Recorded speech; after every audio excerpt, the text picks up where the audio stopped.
On recrée un monde paysan, agricole, ce qui pourra réirriguer nos petits villages, faire se réouvrir des commerces, des services publics, des écoles, pourquoi pas, faire revivre le territoire français, le territoire national, le pays. Ça, c'est, je crois, un projet, un beau projet. Encore faut-il être libre pour le faire. Je parlais de l'école. Moi, j'aimerais qu'à l'école, on apprenne à lire, écrire et compter, et non pas l'éducation sexuelle. C'est les choses de base.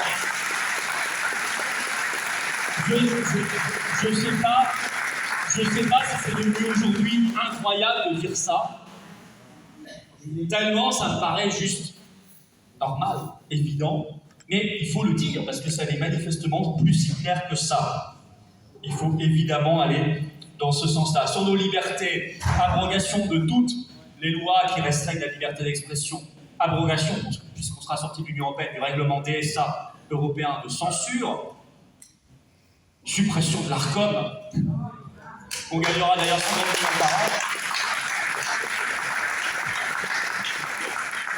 On arrête évidemment tous ces trucs qui viennent de textes européens, les DPE pour les logements. Ils sont en train de créer une crise du logement monumentale de manière parfaitement artificielle. Avec ces DPE, on sort du marché de la location énormément de logements et de plus en plus dans les années qui viennent. Les ZFE, évidemment, zones à forte exclusion, qui sont vraiment cette logique épouvantable qu'on a toujours combattue. C'est une logique de crédit social. C'est une logique de passe, c'est une logique de ségrégation, d'apartheid. Et quand je vois des gens qui se disent de gauche, moi j'aime les autres, je suis de gauche. Ah mais j'aime les ZFE. Parce que les pauvres n'ont pas de voiture. Ça c'était Pannier-Runacher qui avait sorti ça. Quelle honte. On a quand même des cadors. On a Pannier-Runacher qui nous dit ça. On a Borne à l'éducation nationale qui dit il faut que les enfants à la maternelle choisissent leur métier.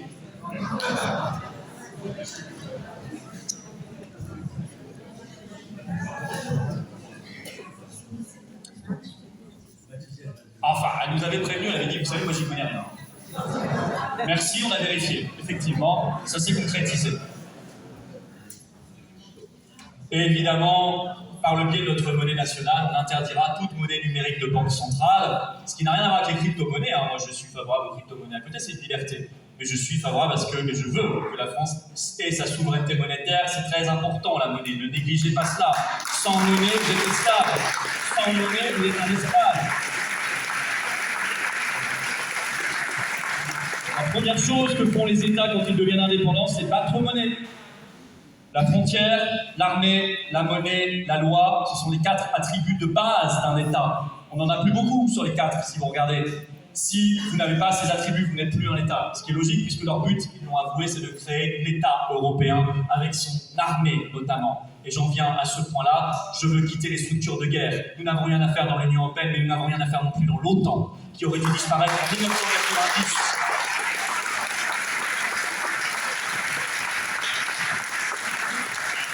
Je suis pour qu'on investisse dans la défense des nationales. Je ne veux pas d'une armée européenne, parce que je sais que les premières victimes de l'armée européenne, ce seraient nous. Ce seraient les peuples européens qui veulent se rebeller. Je ne veux certainement pas qu'Ursula von der Leyen, qui se prend déjà pour l'impératrice d'Europe, soit en plus demain chef des armées. Certainement pas. Et que nous n'allions pas dans des guerres qui ne sont pas les nôtres. Alors on va être... J'ai vu juste avant de venir, là, dans la voiture, je voyais un article de CNews.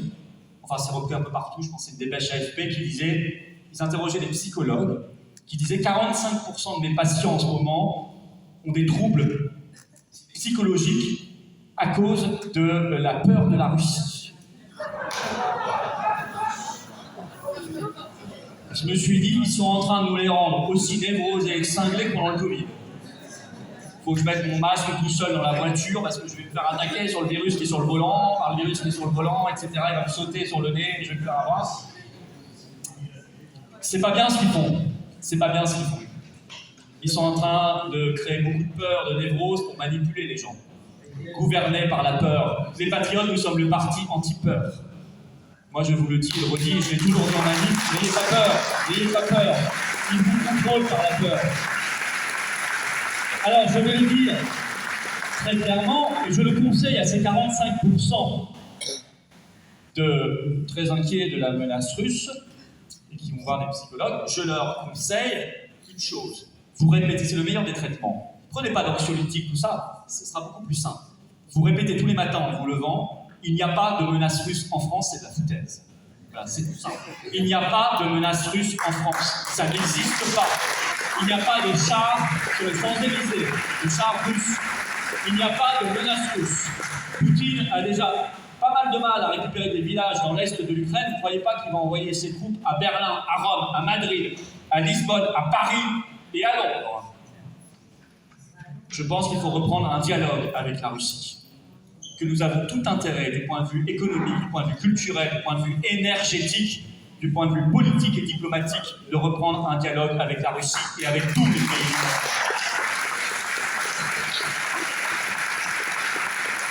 Moi, je ne suis pas un européiste à être paranoïaque.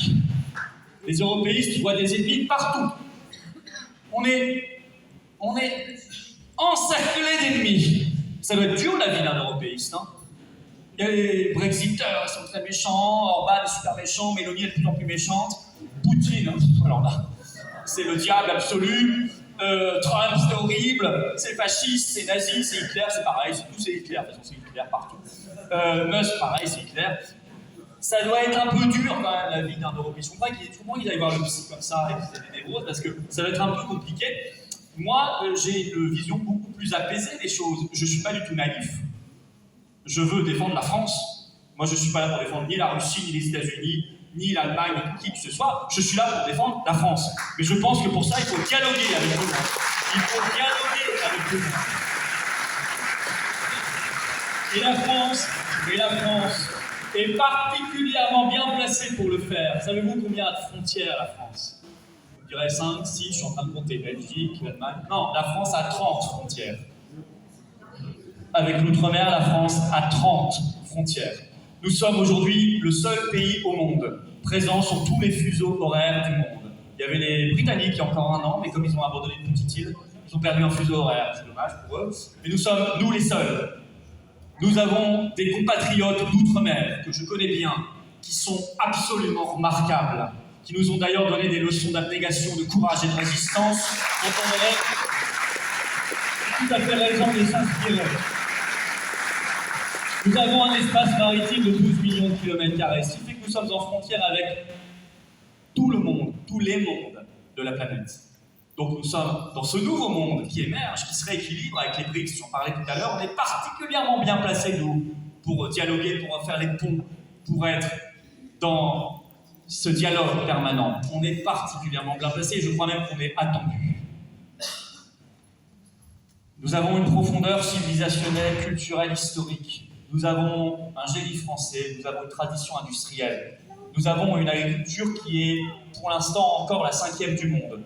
Quand j'étais au lycée, on nous apprenait que c'était la 2e du monde. Vous voyez, je vois les choses se dégrader, mais enfin, nous restons à un haut niveau. Nous sommes le pays le plus visité au monde, ça n'est pas pour rien, nous sommes un pays magnifique. Magnifique. Nous avons le goût de l'art, nous avons une littérature, nous avons une langue, la francophonie, le français et la francophonie, une langue mondiale. Nous avons un réseau diplomatique qui existe encore, même si Macron veut tout détruire. Nous avons des forces, nous avons des atouts. Il nous manque une chose pour l'instant, c'est de reprendre confiance en nous. C'est de reprendre confiance en nous. Parce qu'à chaque fois qu'on se cherche une tutelle ou une béquille, c'est en fait le symptôme d'un manque de confiance en nous. Nous n'avons pas à chercher des béquilles et encore moins des tutelles. Nous n'avons qu'à nous mettre debout et à avancer. Nous ne sommes pas rien, nous sommes beaucoup. Et nous sommes attendus et nous sommes aimés. Parfois, ça nous surprend encore. Nous sommes aimés, nous sommes attendus. Ayons confiance en nous. J'ajouterai un dernier atout, j'en finirai là, qu'à la France, c'est qu'elle a la Normandie. Et qu'avec d'aussi belles régions, on fait un très grand pays. Alors, mes chers amis,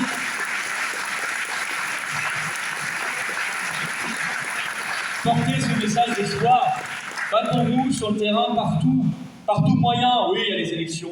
Oui, mais il n'y a pas que ça. Oui, il y a le travail au quotidien. Oui, chaque tract distribué, chaque affiche collée, chaque participation à une réunion, à une manif, chaque organisation d'événements, chaque procès auquel nous participons. Et j'ai quelques idées en tête. J'en ai parlé hier dans mon direction. Contre Ursula von der Leyen notamment. c'est une action qui paye. Vous ne voyez pas forcément le résultat à l'instant T, mais je peux vous assurer, vous garantir par l'expérience que tout ce que vous faites, tout ce que nous faisons, ça paye, ça marche, et c'est ensemble qu'on gagnera. Ensemble, on gagnera parce que nous allons de manière certaine, sûre et certaine. Je ne peux pas vous donner de date, je n'ai pas encore ce jour de préscience, je ne suis pas Madame Irma, mais ce que je peux vous dire, c'est que nous sommes certains d'aller vers la victoire. Vive la liberté, vive la résistance, vive la paix et vive la France libre.